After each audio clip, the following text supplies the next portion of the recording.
তো বন্ধুরা, আজকে আমি আপনাদের সামনে এরকম একটা টপিক নিয়ে হাজির হয়েছি।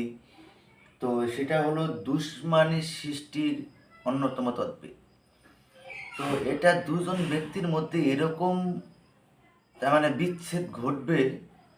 সে যদি আপনারা স্বামী স্ত্রী হন, ও আপনার কোনো কিছু ছাড়াই আপনাকে ডিভোর্স দিতে দিয়ে চলে যাবে, এরকম একটা বিচ্ছেদ।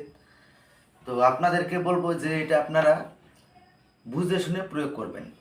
কোনো কোনো স্বামী স্ত্রী যদি দেখা গেল আপনারা সংসার করতে চান না, বা আপনার স্ত্রী অনেক টাকা পয়সা দাবি করছে, আপনারা এটা প্রয়োগ করুন। দেখবেন এরকম বিচ্ছেদ হবে, আপনাকে দু চোখে দেখতে পারবে না, কোনো কিছু ছাড়াইও আপনাকে ডিভোর্স দিয়ে চলে যাবে। তো ইউটিউবে হয়তো আপনারা নানান ধরনের ভিডিও দেখেছেন, ওইসব ভুয়া ভিডিও দেখে কোনো লাভ নেই।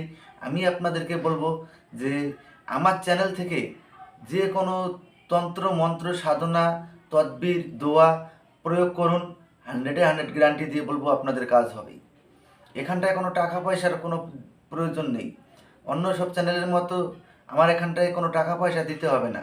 আপনারা শুধু আমার চ্যানেলটাকে সাবস্ক্রাইব করবেন, লাইক করবেন, শেয়ার করবেন, এতেই আমার যথেষ্ট। আপনাদের কাছ থেকে টাকা পয়সা নেওয়ার কোনো প্রয়োজন নেই আমার। তো খুব বেশি কথা বাড়াবো না, আপনাদেরকে তদবিরটা দেখিয়ে দিচ্ছি, তদবিরটা আগে দেখে নিন। দেখুন, এখানটা দুশ্মনী সৃষ্টির করিবার তদ্বির।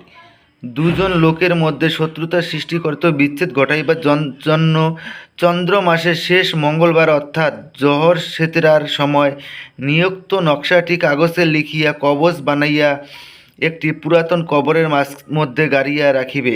আল্লাহর রহমতে তাহাদের মধ্যে বিচ্ছেদ ঘটিয়া যাইবে। তার তাবিজের নিচে উভয়ের নাম ও তার পিতার নাম লিখিতে হইবে। তো দেখতে পাচ্ছেন, এই তাবিজের নিচে উভয়ের নাম লিখবেন এবং তাদের পিতার নাম লিখতে হবে।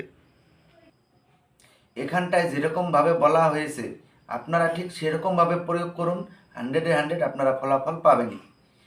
আর আপনাদেরকে বলবো যে অন্য সব চ্যানেলে যে রকম তদবির বা যেরকম জিনিস তন্ত্রমন্ত্র দিচ্ছে, ওগুলো দিয়ে আপনাদেরকে আকর্ষণ করে আপনাদের কাছ থেকে টাকা পয়সা হাতিয়ে নেবে, কিন্তু আপনাদের কাজের কাজ কিছুই হবে না।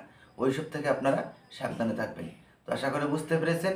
তো কিছুদিন বাদে আমি আপনাদেরকে সাধনা নিয়ে কথা বলবো, সাধনা দিব।